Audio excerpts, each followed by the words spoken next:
नमस्कार दोस्तों, मैं नरेंद्र खंगार स्वागत करता हूं आप सबका। बेटा, लास्ट वीडियो में हम लोगों ने पढ़ लिया था एल्किल हैलाइड बनाने की विधियां। इस वीडियो में हम लोग पढ़ने वाले हैं केमिकल प्रॉपर्टीज, यानी रासायनिक गुण पढ़ने वाले हैं एल्किल हैलाइडों के। ठीक है बेटा, क्या पढ़ने वाले अपन? रासायनिक गुण।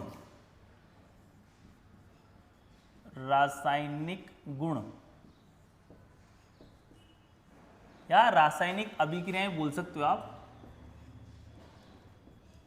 रासायनिक अभिक्रियाएं, इंग्लिश में बोलते हैं केमिकल प्रॉपर्टीज। क्या बोलते हैं बेटा इंग्लिश में?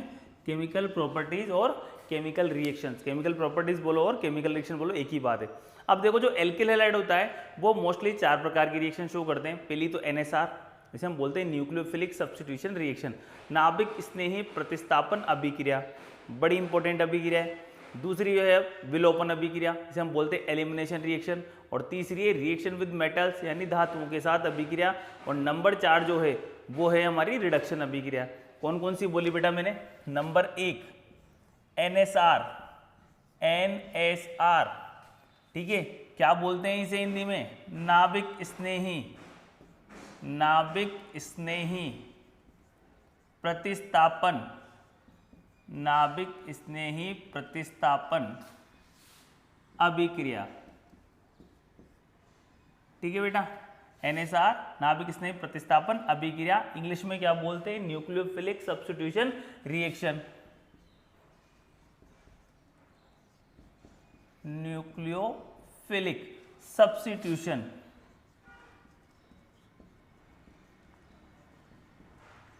रिएक्शन। ठीक है बेटा। नंबर 2 विलोपन अभिक्रियाएं, जिन्हें हम बोलते हैं एलिमिनेशन रिएक्शन। विलोपन, विलोपन अभिक्रिया या अभिक्रियाएं, इंग्लिश में बोलते हैं एलिमिनेशन रिएक्शन, यानी एलिमिनेट होना, बाहर निकलना से बोलते हैं एलिमिनेशन रिएक्शन। नंबर 3 जो है वो है धातुओं के साथ अभिक्रिया, धातुओं के साथ अभिक्रिया। Reaction with metals, reaction with metals. ठीक है बेटा। और लास्ट जो है वो है अपचयन अभिक्रियाएं, अपचयन अभिक्रियाएं। ठीक है बेटा, अपचयन अभिक्रियाएं, इनको हम क्या बोलते हैं? अपचयन अभिक्रियाओं को रिडक्शन, रिडक्शन रिएक्शंस। ठीक है बेटा, होगी। अब हम इनमें से चालू करेंगे। पहली वाली से हम क्या बोलते हैं? NSR बोलते हैं। क्या बोलते हैं? NSR नाभिक स्नेही प्रतिस्थापन अभिक्रिया। चलो स्टार्ट करते हैं। मैं इन सबको मिटा देता हूं जितने।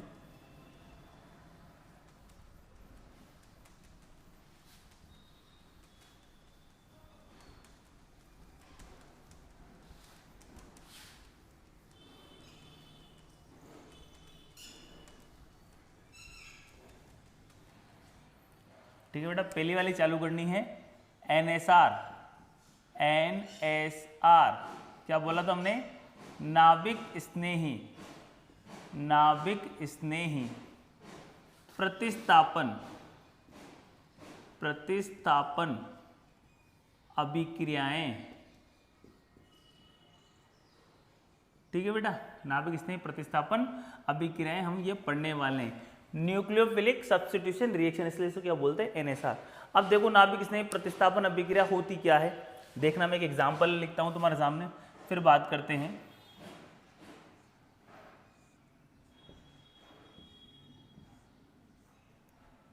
ठीक है, और ये हमारा नाभिक स्नेही,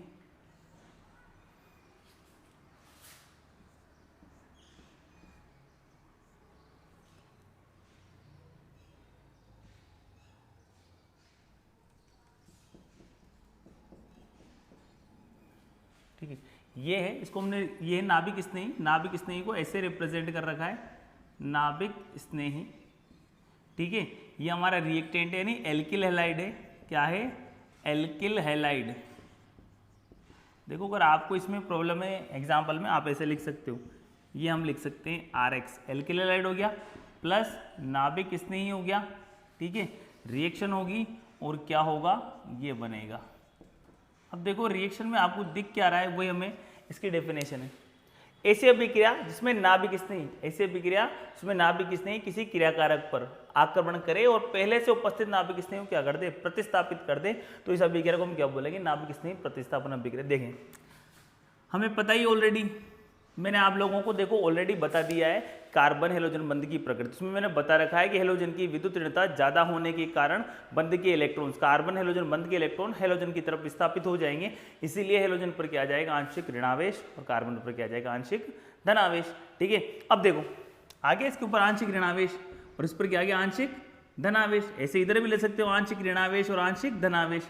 अब आपको पता है नाभिक स्नेही क्या होता है, जिसके पास या तो ऋणावेश हो या अतिरिक्त मात्रा में इलेक्ट्रॉन हो जिन्हें वो डोनेट कर सके या जिसके द्वारा वो क्या कर सके, बंध बना सके, वो क्या कहलाता है, नाभिक स्नेही कहलाता है। ठीक है, तो देखो ये नाभिक स्नेही है। अब इसके ऊपर माइनस है, या फिर बोल सकते हो भाई इलेक्ट्रॉन के दिखता है तो ये कहाँ अटैक करेगा, जहाँ पर इलेक्ट्रॉन की कमी होगी या फिर जहाँ पर क्या होगा, धनावेश, तो ये अटैक कहाँ करेगा, इस कार्बन पर करेगा। कहाँ करेगा, इस कार्बन पर ये अटैक कर सकता है। अटैक किस प्रकार से होगा हम देखेंगे बाद में, ठीक है, अभी हम उसको नहीं देखना। यहाँ पर भी इस पर अटैक करेगा, तो क्या था, ये नाभिक स्नेही, ये नाभिक स्नेही, इसने इस पर अटैक किया, इसने इस पर अटैक किया, और अटैक करने के बाद क्या हुआ, इस X को यानी इस हेलोजन को यहाँ से क्या कर दिया, प्रतिस्थापित कर दिया। ठीक है, और क्या हुआ, खुद उसके स्थान पर जुड़ चुका है। ठीक है बेटा, तो यह है नाभिक स्नेही प्रतिस्थापन अभिक्रिया। किसे बोलते हैं, ऐसी अभिक्रियाएं जिनमें एक नाभिक स्नेही किसी क्रियाकारक पर अटैक करे और पहले से उपस्थित नाभिक स्नेही क्या कर दे, प्रतिस्थापन कर दे, तो क्या कहलाती है, नाभिक स्नेही प्रतिस्थापन अभिक्रिया कहलाती है। ठीक है, क्या होगा बेटा, ऐसी अभिक्रियाएं, ये रिएक्शन लिख रहा हूं, ऐसी रिएक्शंस जिनमें एक नाभिक स्नेही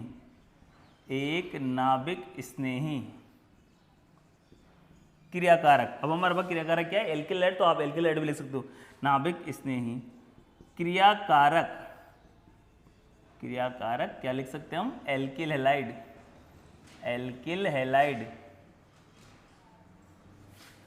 पर आक्रमण कर पहले से उपस्थित नाभिक स्नेही को प्रतिस्थापित कर दे,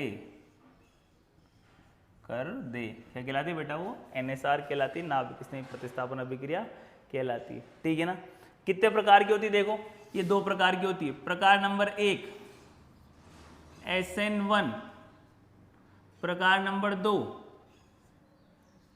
SN2। ठीक है बेटा, कितने प्रकार की, SN1 व SN2 है। ये N का मतलब न्यूक्लियोफिलिक, S का मतलब है सब्स्टिट्यूशन, न्यूक्लियोफिलिक सब्स्टिट्यूशन 1 लगा हुआ है। ठीक है, ये क्यों लगा हुआ है अभी बताएंगे हम आगे। ऐसे ये न्यूक्लियोफिलिक सब्स्टिट्यूशन उसके ऊपर 2 लगा हुआ है, क्यों लगा हुआ है वो देखेंगे। दोनों रिएक्शन बड़ी इंपॉर्टेंट है, RBSc के अकॉर्डिंग बहुत इंपॉर्टेंट है, क्योंकि RBSc ने बहुत सी बार इस पर क्वेश्चन पूछा है।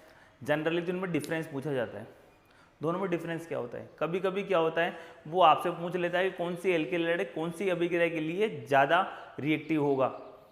समझ गए बात को, वो सब हम अभी आगे पढ़ने वाले हैं। ठीक है ना, तो अब मैं पहले वाले को ले लेता हूँ, इनको मिटा देता हूँ और पहले वाले को एक्सप्लेन करना चालू करेंगे हम।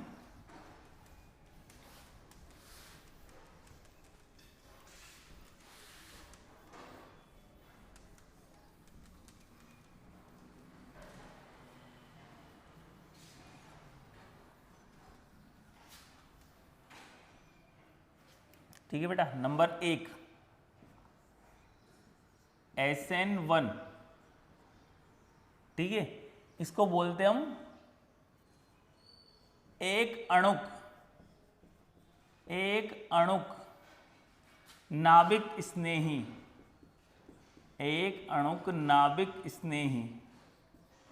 प्रतिस्थापन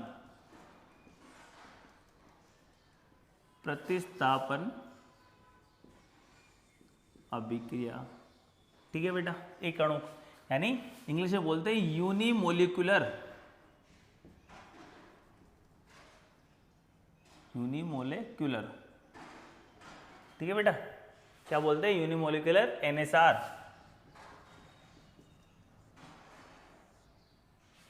समझ गए बात को। अब देखो इसको ऐसा क्यों बोलते हैं, क्या होता है, ठीक है। देखें एक डायरेक्ट मतलब ये जो हमने लिखा है नाभिक स्नेही प्रतिस्थापन अभिक्रिया जो लिखा है वो दो प्रकार की क्रियाविधि से संपन्न हो सकती है। एक तो SN1 प्रकार की क्रियाविधि, एक SN2 प्रकार की क्रियाविधि। ये प्रकार नहीं, इसके क्रियाविधि है। आप प्रकार मान सकते हो, क्रियाविधि मान सकते हो। पहले हम क्रियाविधि लिखेंगे दोनों, SN1 क्रियाविधि और SN2 क्रियाविधि लिखेंगे, और फिर उसके बाद हम क्या लिखने वाले, उनके एग्जाम्पल लिखने वाले। ठीक है बेटा, क्या लिखने वाले, एग्जाम्पल। तो जो SN1 क्रियाविधि उसमें देखो होता क्या है, मैं आपको यहाँ एक लाइन डाल देता हूँ और फिर उसके बाद हम लिखने वाले हैं। देखें सबसे पहले तो मैं एग्जाम्पल लिखता हूँ, देखो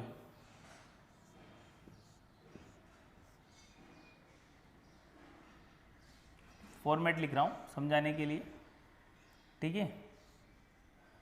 देखें अब इसकी क्या क्या विशेषताएं मैं पहले बता दूं आपको।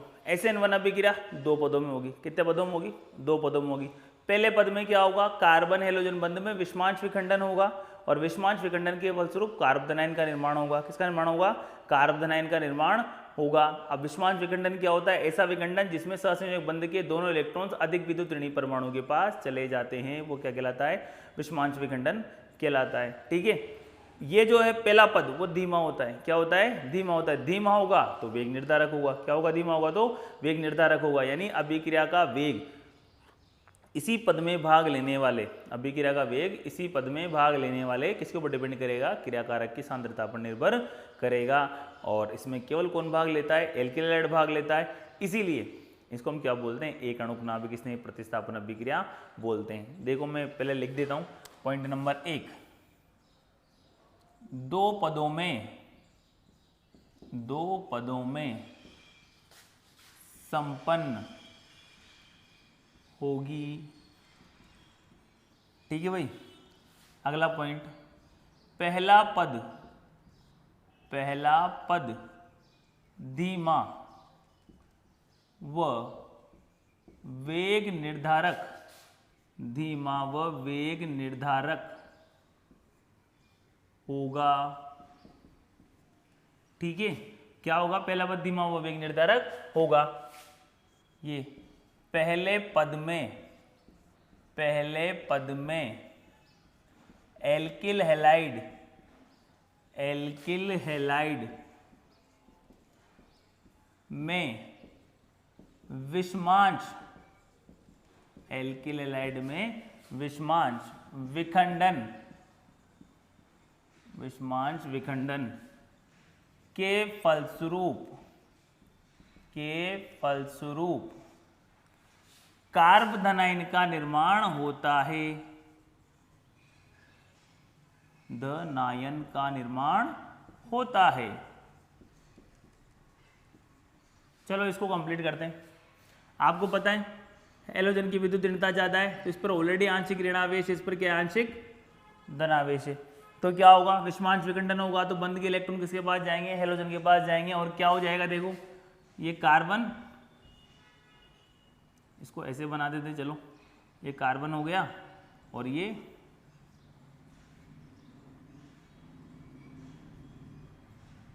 प्लस x माइनस, ये x इसके ऊपर निकल गया, माइनस के रूप में बाहर निकल गया, कार्बन पर क्या गया प्लस। क्या है बेटा, ये कार्बोकेटाइन या कार्बोधनाइन, पहला पद था। ये स्टेप फर्स्ट है ये, ठीक है। ये कौन सा होगा, स्लो, यानी पहला पद धीमा होगा तो क्या होगा, वेग निर्धारक होगा। ठीक है बेटा, और इस पद में क्या हो रहा है, विषमांश विखंडन हो रहा है। विषमांश विखंडन के फलस्वरूप क्या बन रहा है, कार्बोधनाइन बन रहा है। क्या बन रहा है, कार्बोधनाइन बन रहा है। देखो बेटा, जो पद धीमा होगा ना वही वेग निर्धारक माना जाएगा। हो गया, ठीक है ना। अब देखें आगे बात करते हैं स्टेप सेकंड की, स्टेप सेकंड, ठीक है। अब देखिए स्टेप सेकंड में क्या होगा, जो पहले पद में कार्बोधनाइन बना है उस पर नाभिक स्नेही आक्रमण करेगा। कौन आक्रमण करेगा, उस पर नाभिक स्नेही आक्रमण करेगा और नाभिक स्नेही आक्रमण करके क्या बनाएगा, उत्पाद का निर्माण करेगा। समझ गए बेटा, ठीक है। चलो ये हमारा कार्बोनाइन, इस पर कौन ने अटैक किया? नाभिक स्नेही ने अटैक किया। ये होगा फास्ट। अब आप इस चीज को देखो, जो ये था एल्किल हैलाइड, इसमें इस कार्बन का संकरण कितना था? sp3 था। कितना था? sp3। और sp3 संकरण होगा तो क्या होगा? चतुष्फल की संरचना होगी।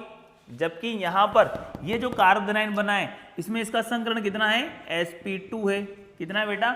sp2। और sp2 संकरण है, इसका मतलब इसकी संरचना कैसी है या फिर इसका आकृति कैसी है? ज्यामिति कैसी है? समतल त्रिकोणीय। कौन सी है? समतल त्रिकोणीय। तो समतल त्रिकोणीय होने का ये नाभिक इसने इधर से भी अटैक कर सकता है और ये नाभिक इसने पीछे से भी अटैक कर सकता है, दोनों साइड से अटैक कर सकता है ना। यानी ये नाभिक इसने पहले से जो नाभिक इसने उपस्थित था उसकी दिशा से भी आक्रमण कर सकता है और उसकी विपरीत दिशा से भी क्या कर सकता है? आक्रमण कर सकता है। तो दो प्रकार के उत्पाद बन सकते हैं। ठीक है, तो देखें क्या होगा अगर इसने पहले से उपस्थित नाभिक स्नेही की दिशा से आक्रमण किया तो ये लो, एक प्रोडक्ट तो ये बन गया। दूसरा क्या बनेगा? पहले से उपस्थित नाभिक स्नेही की विपरीत दिशा से आक्रमण करे तो बन गया बेटा। अगर आपको कंफ्यूजन है तो इसको वापस वैसे बना सकते हो, इसकी तरह प्लस लगा के, कोई प्रॉब्लम नहीं। ठीक है बेटा, हो गया। अब देखो दो प्रकार के उत्पाद बन गए। एक तो ऐसा उत्पाद जिसका विन्यास क्रियाकारक के समान है और एक ऐसा जिसका क्रियाकारक के विपरीत है। ठीक है बेटा, देखो 11वीं क्लास में हम लोगों ने आपको पढ़ाया था प्रकाशिक सक्रियता के बारे में। वहां पर दो चीजें बताई थी, दक्षिण ध्रुवण गुणकता और वाम ध्रुवण गुणकता। ठीक है, दक्षिण ध्रुवण गुणक जो समतल ध्रुवित प्रकाश के तल को दाएं ओर घुमा दे, वाम ध्रुवण गुणक जो समतल ध्रुवित प्रकाश के तल को बाएं ओर घुमा दे, और ये दोनों क्या होंगे? दूसरे के दर्पण प्रतिबिंब। इसको देखो आप, अगर ये क्रियाकारक का विन्यास डी था, यानी स्मॉल डी था, फॉर एग्जांपल क्या था? स्मॉल डी, तो इसका भी क्या होगा? Small D. और अगर क्रियाकारक का विन्यास स्मॉल एल था तो क्या होगा? फिर इसका स्मॉल एल होगा। ठीक है बेटा, इसका डी तो इसका डी, इसका एल तो इसका एल, यानी क्रियाकारक के समान विन्यास वाला है। लेकिन ये देखो इसका विन्यास क्या है? क्रियाकारक के विपरीत है। और ये दोनों इसका दर्पण प्रतिबिंब। देखो इसको यहाँ लगा के देखो, मैं इसको इधर लगा दूं आपके लिए। अगर मान लो इस उत्पाद को हम उधर की जगह यहाँ बनाएं तो कैसा रहा है? देखो ये, ठीक है, लग रहा है ना इसका दर्पण प्रतिबिंब। तो ये डी होगा तो ये एल होगा, ये एल होगा तो ये क्या होगा? डी होगा। तो हमारे पास होता क्या है? जो SN1 रिएक्शन होती है उसमें रेशमिक मिश्रण का निर्माण होता है। किसका निर्माण होता है बेटा? रेशमिक मिश्रण का निर्माण होता है। ठीक है, तो ये डी है तो ये एल है, यानी 50% तो ये बनेगा, 50% कौन बनेगा? ये बनेगा। कहने का तात्पर्य सिर्फ इतना सा है, यदि SN1 अभिक्रिया में प्रकाशिक सक्रिय यौगिक भाग लेते हैं तो उनके SN1 क्रियाविधि के द्वारा दो प्रकार के उत्पाद बनते हैं, जिनमें से 50% का विन्यास तो क्रियाकारक के समान होता है और 50% क्या होता है? क्रियाकारक के विपरीत होता है। बन गया। और इन दोनों के मिक्सचर को हम बोलते हैं रेशमिक मिश्रण। क्या बोलते हैं? रेशमिक मिश्रण। रेशमिक मिश्रण, समझ के बात को? ठीक है, तो क्या होने वाला है? देखो दो पदों में संपन्न हो गया। धीमा वेग निर्धारक होगा पहला पद। पहले पद में एल्किल हैलाइड्स में विषमांश विघटन के फलस्वरूप क्या बनता है? कार्बोनाइन बनता है। चलो आगे, पहला पद धीमा व वेग निर्धारक होता है तथा इसमें केवल एल्किल हैलाइड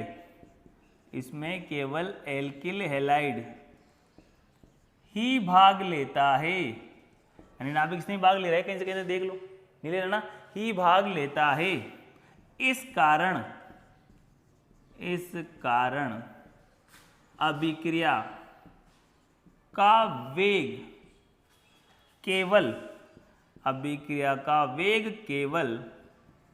एल्किल हैलाइड की सांद्रता पर निर्भर करता है। अर्थात क्या बोलना चाहता है ये?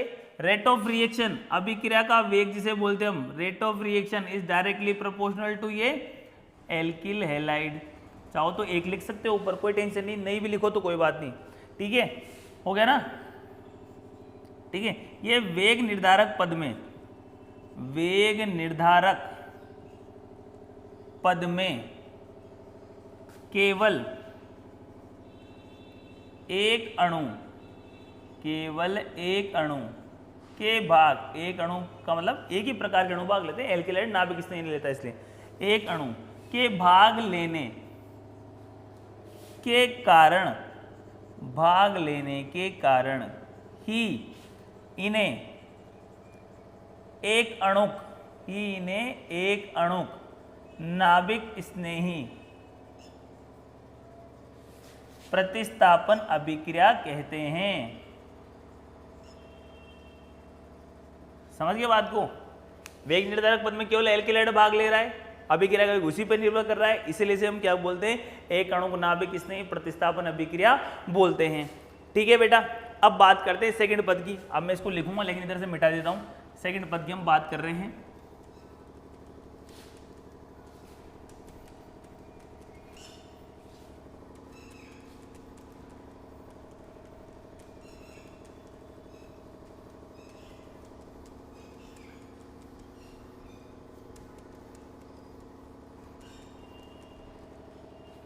ये देखें, वापस से हम डाल देते हैं लाइन। क्या होगा भाई, पहले पद में जो कार्बन बना उसका संकरण कितना हो जाता है, sp2 हो जाता है, और वो क्या होता है, समतल त्रिकोणीय होता है। ठीक है, ये चूंकि कार्बधनाइन में धनावेशित कार्बन परमाणु sp2 संकरित होता है, अतः यह समतल त्रिकोणीय होता है। क्या होता है भाई, ये समतल त्रिकोणीय होता है। ठीक है, अब समतल त्रिकोणीय तो नाभिक स्नेही दूसरे पद में दोनों दिशाओं से आक्रमण कर सकता है। ठीक है, इसी कारण दूसरे पद में नाभिक स्नेही तीव्र वेग से कार्बधनाइन के धनावेशित कार्बन परमाणु पर दोनों दिशाओं से आक्रमण कर देता है। देखो कर दिया ना, इधर से भी आक्रमण कर दिया और पीछे से भी आक्रमण कर दिया। ठीक है, आक्रमण कर देता है और उत्पाद का निर्माण करता है। क्या करता है भाई, उत्पाद का निर्माण करता है। ठीक है बेटा, ठीक है, चूंकि दोनों दिशाओं से नाभिक स्नेही का आक्रमण होता है, इस कारण दो प्रकार के उत्पाद बनने की संभावना है।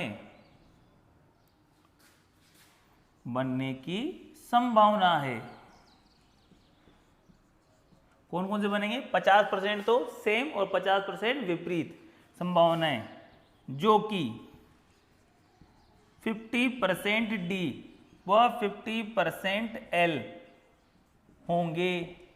ठीक है, हो गए। ऐसे मिश्रण को क्या बोलते हैं, ऐसे मिश्रण को रैसेमिक मिश्रण बोलते हैं। रैसेमिक मिश्रण कहते हैं। समझ गए बात को, दोनों को मिलाकर अपन ने क्या बोल दिया, रैसेमिक मिश्रण। अब देखो एक और पॉइंट बचा हुआ है हमारे पास, बात करते हैं कौन सा एल्किल हैलाइड तीव्र वेग से भाग लेगा इस प्रकार की अभिक्रिया में। अब आप देखो कार्बोदनाइन बन रहा है कार्बोदनाइन, तो जो एल्किल हैलाइड आसानी से कार्बोदनाइन बना लेगा वो अभिक्रिया में तीव्र वेग से भाग लेगा।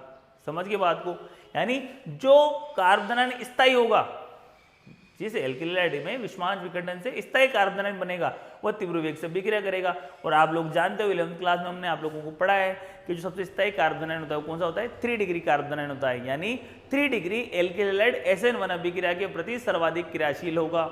ठीक है, तो मैं उसको भी लिख देता हूं आपके लिए, जो बचा हुआ है 1 पॉइंट।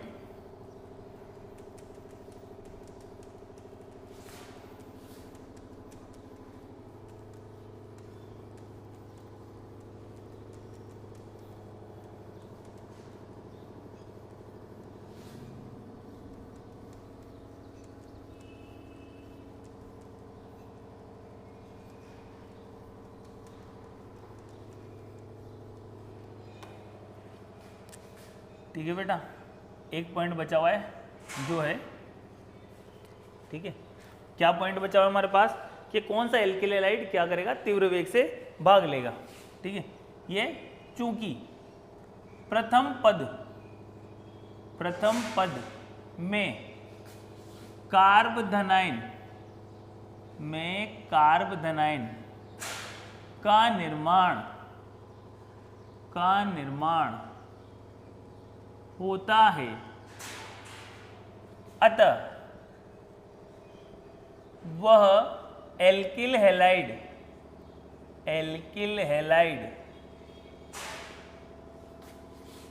तीव्र वेग से SN1 क्रियाविधि द्वारा उत्पाद का निर्माण करेगा,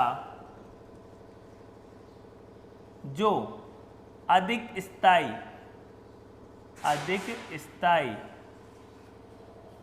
कार्बोदनाइन बनाएगा। समझ गए बात को, ठीक है। अब हम वो भी लिख लेते हैं, यदि हेलोजन परमाणु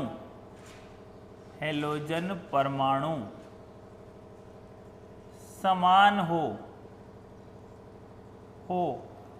तो विभिन्न एल्किल हैलाइड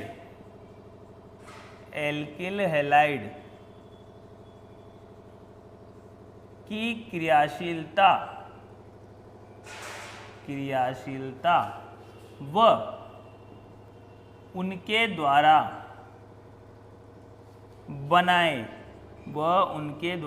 बनाए गए कार्बोदनाइन के स्थायित्व का क्रम निम्न होगा। देखें आप, क्या होगा भाई, सबसे कम क्रियाशील 1 डिग्री, सबसे कम स्थायी कार्बोदनाइन कौन सा होगा, 1 डिग्री। इससे ज़्यादा क्रियाशील 2 डिग्री, तो अधिक स्थायी कार्बोदनाइन कौन सा होगा, 2 डिग्री। और सर्वाधिक स्थायी कार्बोदनाइन 3 डिग्री, तो 3 डिग्री एल्किल हैलाइड सर्वाधिक क्रियाशील होगा। समझ गए ना, ये SN1 अभिक्रिया है। ठीक है बेटा, अगर किसी को समझ में नहीं आया हो तो कमेंट कर देना, मैं आपकी प्रॉब्लम सॉल्व कर दूंगा। ठीक है बेटा, और वीडियो पसंद आ रहा हो तो प्लीज़ वीडियो को लाइक कर दें। ठीक है, अब हम पढ़ेंगे SN2।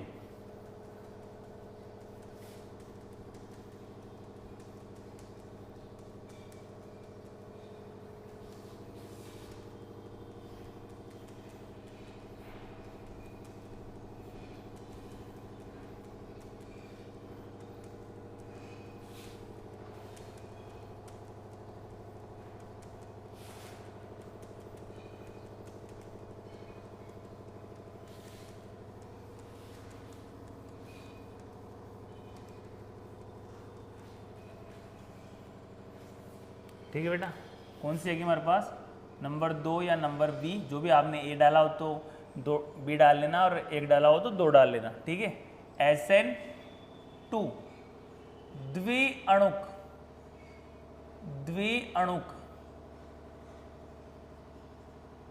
नाभिक स्नेही, नाभिक स्नेही प्रतिस्थापन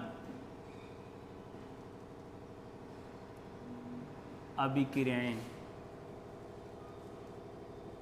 ठीक है बेटा, इंग्लिश में बोलते हैं बायोमोलिकुलर, बायोमोलिकुलर NSR।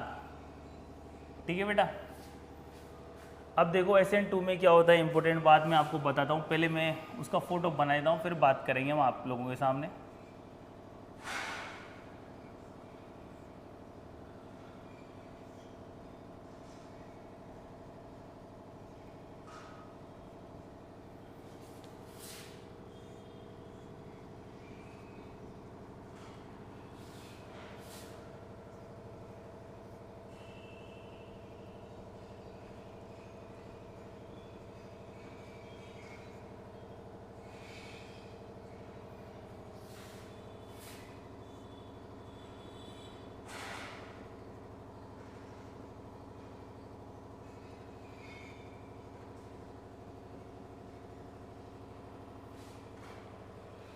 ठीक है बेटा, चलो पहले समझाते हैं, फिर पॉइंट की बाद में बात करेंगे।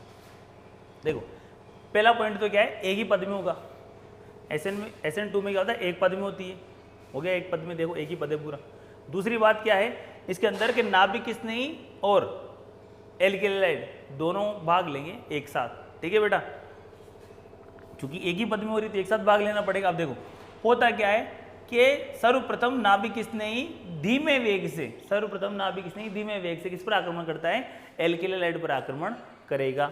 यानी देखो ये आक्रमण करेगा इसके ऊपर। ठीक है, दूसरी बात क्या है कि आक्रमण इधर से नहीं कर सकता, यानी ये आक्रमण इस डायरेक्शन से नहीं कर सकता, ये इधर से आक्रमण नहीं कर सकता। क्यों नहीं कर सकता, देखिए मैं बताता हूं आपको क्यों नहीं कर सकता।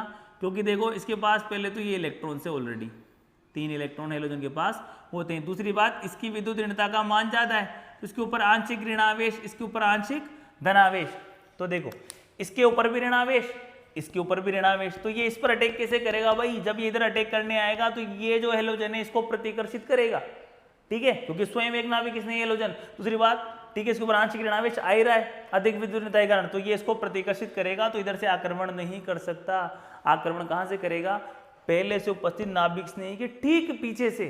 कहां से, कि यहां से ये अटैक करेगा इस साइड से। आपकी बुक में लिखा हुआ है कि जब ये अटैक करता है ऐसे, जब ये क्या करता है, ऐसे अटैक करता है, तो पहले से उपस्थित नाभिक स्नेही की 180 डिग्री से अटैक करता है। कहां से अटैक करता है, यानी ये इसके एकदम पीछे से अटैक करेगा 180 डिग्री से। ठीक है, तो क्या क्या पॉइंट हो गए, पहला पॉइंट एक पद में संपन्न होगा। दूसरा पॉइंट कि धीमे वेग से नाभिक स्नेही एल्किल हैलाइड पर आक्रमण करेगा, परंतु आक्रमण कहां से होगा, पहले से उपस्थित नाभिक स्नेही की ठीक विपरीत दिशा से आक्रमण होगा। अब जब ये आक्रमण होता है तो देखो होता क्या है कि नाभिक स्नेही एकदम से बाहर नहीं निकलता, पहले से उपस्थित नाभिक स्नेही और कार्बन के मध्य जो बंध था वो क्या हो जाएगा, टूटने लग जाएगा। ये देखो टूटने लग गया, टूटने लग गया ना, सॉरी मैंने इसको उल्टा लिख दिया, इसको ऐसे लिख देते हैं, ये x को इधर लिख देते हैं और ये इसको कहाँ लिख देते हैं, इधर। इसने इधर से अटैक किया है ना, ठीक है, सही लिखो। ठीक है बेटा, क्या हुआ, नाभिक स्नेही ने क्या करा, इस पर अटैक करा, पीछे से अटैक करा। जब इस पर पीछे से अटैक करा तो ये जो पहले से कार्बन हेलोजन के मध्य जो बंध था वो धीरे धीरे क्या हो जाएगा, टूटने लग जाएगा। तो ये देखो टूटने लग गया, कार्बन और हेलोजन के मध्य का बंध टूटने लग गया। और जो नया नाभिक स्नेही था जिसने आक्रमण किया था कार्बन पर, उसमें और कार्बन में बंध बनने लग जाएगा। देखो बनने लग गया ना, बंध हो गया बंद। लेकिन एक नाभिक स्नेही ज्यादा हो गया, कार्बन की वैलेंसी वैसे 4 होती है, एक नाभिक स्नेही ज्यादा, उसी पर ऋणावेश था, तो टोटल पर क्या आ गया, ऋणावेश। इसको बोलते हैं संक्रमण अवस्था। क्या बोलते हैं, संक्रमण अवस्था। ठीक है बेटा, अब संक्रमण अवस्था क्या होती है, अत्यधिक अस्थायी। क्या होती है बेटा, ये अत्यधिक अस्थायी होती है। समझ गए बात को, क्या हुआ है, नाभिक स्नेही ने किस पर अटैक किया है, एल्किल हैलाइड के धनावेशित कार्बन पर, यानी जो आंशिक धनावेशित था उस कार्बन पर अटैक करा है। और वो भी कहां से करा है, पहले से उपस्थित नाभिक स्नेही के ठीक पीछे से अटैक किया है। और अटैक करने पर क्या हुआ, पहले से उपस्थित नाभिक स्नेही और कार्बन के मध्य बंध टूटने लग गया, नए नाभिक स्नेही और कार्बन के मध्य बंध बनने लग गया, जिसे हम क्या बोला, संक्रमण अवस्था बोला हमने। और ये अत्यधिक अवस्था तीव्र वेग से पहले से उपस्थित नाभिक स्नेही को क्या कर देती है, त्याग देती है। ठीक है, और उत्पाद का निर्माण कर लेती है। अब आप देखो ये नाभिक स्नेही अटैक किया पीछे से, अब देखो इसका विन्यास इसका विन्यास उल्टा दिख रहा है ना, देखो इधर हेलोजन इधर जुड़ा हुआ है, उधर वहां जुड़ा हुआ है, नाभिक नहीं। समझ गए बात को? यानी अगर ये डी विन्यास वाला होगा, यानी ये दक्षिण ध्रुवण घूर्णक होगा, तो ये वाम ध्रुवण घूर्णक होगा, यानी इसका विन्यास क्या होगा? एल। और अगर ये क्या होगा? वाम ध्रुवण घूर्णक, तो ये क्या होगा? दक्षिण ध्रुवण घूर्णक। विन्यास विपरीत हो गया, यानी क्रियाकारक से विपरीत विन्यास का उत्पाद बनेगा, और इस प्रक्रिया को बोलते हैं वाल्डन प्रतीपन। वाल्डन प्रतीपन इंपॉर्टेंट है भाई, मैंने पहले बता दिया, SN1 SN2 दोनों इंपॉर्टेंट है जब तक RBSc रहेगी हमारी, और जब तक ये सिलेबस रहेगा हमारे एल्किल हैलाइड वाला चैप्टर सिलेबस के अंदर, तब तक ये इंपॉर्टेंट बना रहेगा, इसके बारे में क्वेश्चन पूछे जाते हैं। समझिए बात को? समझ गए ना? तो क्या क्या हुआ है वो देखें हम पॉइंट वाइज। पहला क्या होगा भाई? SN2 अभिक्रिया एक पद में होती है, ठीक है ना? क्या होगा भाई? सर्वप्रथम नाभिक स्नेही एल्किल हैलाइड पर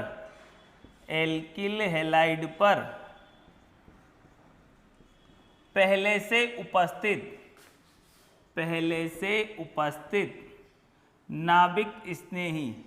उपस्थित नाभिक स्नेही के ठीक विपरीत आप क्या लिख सकते हो? 180 डिग्री ठीक विपरीत से आक्रमण करता है। क्या करता है भाई? आक्रमण करता है। कर दिया आक्रमण, हो गया, ठीक है। जिससे क्या होगा भाई? जिससे पहले से उपस्थित नाभिक स्नेही व कार्बन के मध्य बंध टूटने व नए नाभिक स्नेही व कार्बन के मध्य बंध बनने की प्रक्रिया प्रारंभ हो जाती है, जिससे संक्रमण अवस्था ऐसे हम क्या बोल देते हैं? TS ट्रांजिशन स्टेट, संक्रमण अवस्था का निर्माण होता है। क्या होता है भाई? संक्रमण अवस्था का निर्माण होता है। समझ गए बात को? अगला पॉइंट लिखेंगे, लेकिन पहले इनको मिटाना पड़ेगा, ठीक है बेटा? संक्रमण अवस्था का निर्माण हो गया हमारे।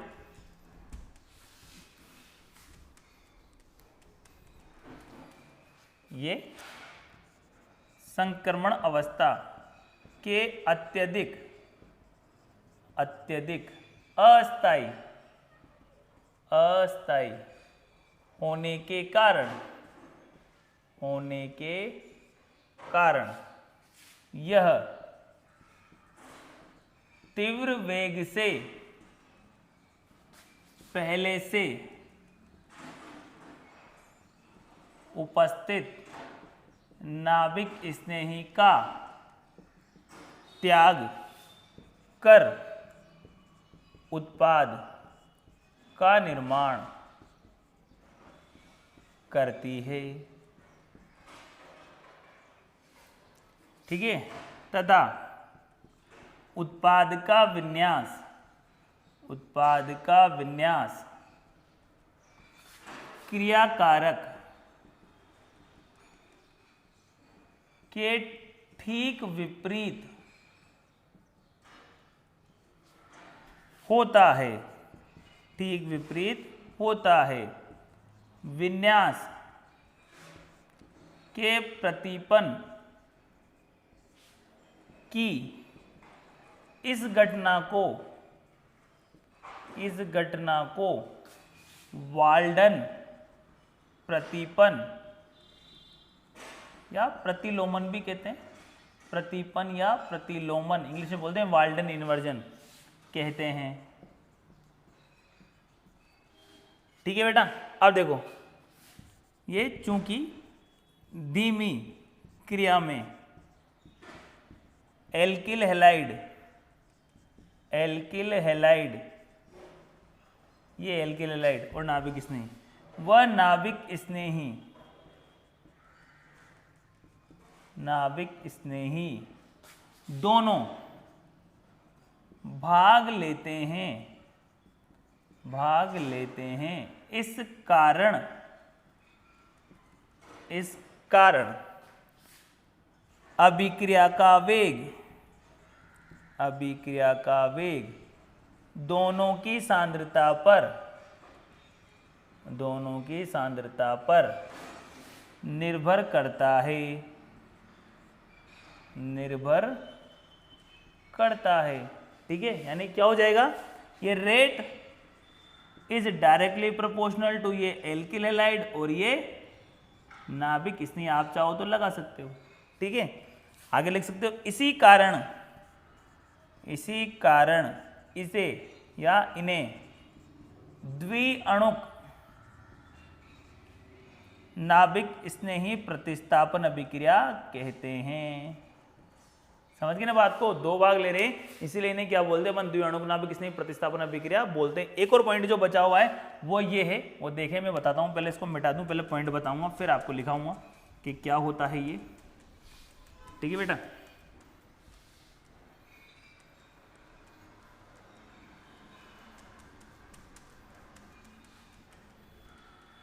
चलो देखो क्या हो रहा है इसके अंदर, नाभिक स्नेही अटैक कर रहा है किधर, कार्बन पर। ठीक है, अब देखो ये इधर से तो अटैक कर ही नहीं सकता क्योंकि इस पर हमें पता है कि ऑलरेडी आंशिक ऋणावेश है, दोनों पर ऋणावेश हो जाएगा तो ये इसको प्रतिकर्षित करने लग जाएगा, यानी अटैक नहीं होगा। अब देखो ये इधर से अटैक कर रहा है तो अब इनके ऊपर भी डिपेंड करता है इस इन 1 2 3 वैलेंस से जुड़ा हुआ क्या है। अगर मान लो इन पर हाइड्रोजन जुड़े हुए हैं तो नाभिक स्नेही आसानी से अटैक कर देगा क्योंकि छोटे होते हैं, लेकिन अगर इनसे बल्कि समूह जुड़े हुए हैं, बड़े आकार के समूह जुड़े हुए हैं तो नाभिक स्नेही को इस कार्बन तक पहुंचने में परेशानी आएगी नहीं आएगी, आएगी ना, से हम बोलते हैं त्रिविम बाधा।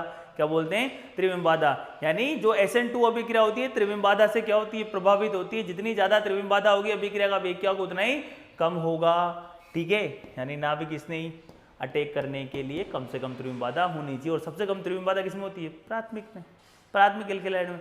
यानी प्राथमिक एल्किल हैलाइड होगा जो क्या होगा, सर्वाधिक क्रियाशील होगा, सबसे कम कौन होगा, 3 डिग्री। ठीक है, ये SN2 अभिक्रिया त्रिविम बाधा, त्रिविम बाधा से प्रभावित, से प्रभावित होती है क्योंकि नाभिक स्नेही, क्योंकि नाभिक स्नेही कार्बन पर आक्रमण करता है। इस कारण, इस कारण वह एल्किल हैलाइड, वह एल्किल हैलाइड तीव्र वेग से SN2 क्रियाविधि, क्रियाविधि से अभिक्रिया संपन्न करेगा जिसमें, जिसमें त्रिविम बाधा, जिसमें त्रिविम बाधा न्यूनतम हो। ये लो भाई, ठीक है ना। ठीक है, यदि हैलोजन परमाणु, हैलोजन परमाणु समान हो तो ये एल्किल हैलाइड की क्रियाशीलता का क्रम, सर्वाधिक क्रियाशील कौन होगा, 1 डिग्री, फिर कौन होगा 2 डिग्री, फिर कौन होगा 3 डिग्री, क्योंकि 1 डिग्री में सबसे कम त्रिविम बाधा होती है, 2 डिग्री में उससे ज़्यादा, 3 डिग्री में सर्वाधिक ज़्यादा। इसके भी अगर आप चाहो तो मैं एग्जांपल में बताऊं तो मैं देखो इसके एग्जांपल ये CH3X, फिर ये CH3 CH2X, फिर इसके बाद CH3 CH CH3 ये X हो गया ना, ये 1 डिग्री 2 डिग्री। अब आगे और लिखना हो तो इससे भी आगे लिख देता हूँ मैं, चलो ये इससे भी कम क्रियाशील कौन होगा, ये इधर वाला हमारा CH3 C CH3 ये CH3 और ये X। समझ गई बात को? ये 1 डिग्री है, ये 2 डिग्री है और ये क्या होगा 3 डिग्री। यानी सर्वाधिक क्रियाशील कौन होगा? मेथिल हैलाइड होगा। कौन होगा? Methyl halide. फिर 1 डिग्री, फिर 2 डिग्री और फिर कौन होगा? 3 डिग्री होगा। समझ गए बेटा? अगर फिर भी किसी बच्चे को कन्फ्यूजन है इनमें SN1 और SN2 में तो पूछ सकता है बेटा, इंपॉर्टेंट टॉपिक है, ठीक है, पूछिए आप। और वीडियो को पसंद आया तो लाइक करें यार, एक तो तुम लाइक नहीं करते, मज़ा नहीं आता लाइक नहीं करते तो, ठीक है ना? लाइक करें ताकि हमें पता चले हमारा वीडियो आपको अच्छा लग रहा है। कमेंट करें, अगर आपको लगता है कोई इंप्रूवमेंट की आवश्यकता है तो आप वो भी कमेंट कर सकते हैं, उसमें कोई दिक्कत नहीं, ठीक है बेटा? तो ज़रूर से लाइक और कमेंट करें, और चैनल को अभी तक सब्सक्राइब नहीं किया तो प्लीज़ सब्सक्राइब कर दो, बेल आइकन दबा दो और ऑल पर क्लिक कर दो ताकि मेरा हर वीडियो आप तक जल्द से जल्द पहुंच सके, ठीक है बेटा? हम मिलेंगे अब नेक्स्ट वीडियो में, और नेक्स्ट वीडियो में हम पढ़ेंगे इनके उदाहरण, यानी नाभिक स्नेही प्रतिस्थापन अभिक्रियाओं को हम क्या पढ़ने वाले हैं? उदाहरण पढ़ने वाले हैं। ये तो हमने पढ़ा भाई नाभिक स्नेही प्रतिस्थापन अभिक्रिया क्या होती है, वो किस प्रकार की क्रियाविधि से होती है, 2 प्रकार की क्रियाविधि SN1 व SN2। अब इनके उदाहरण पढ़ने वाले हम नेक्स्ट वीडियो के अंदर, ठीक है बेटा? मिलते हैं नेक्स्ट वीडियो में, तब तक के लिए धन्यवाद, जय हिंद।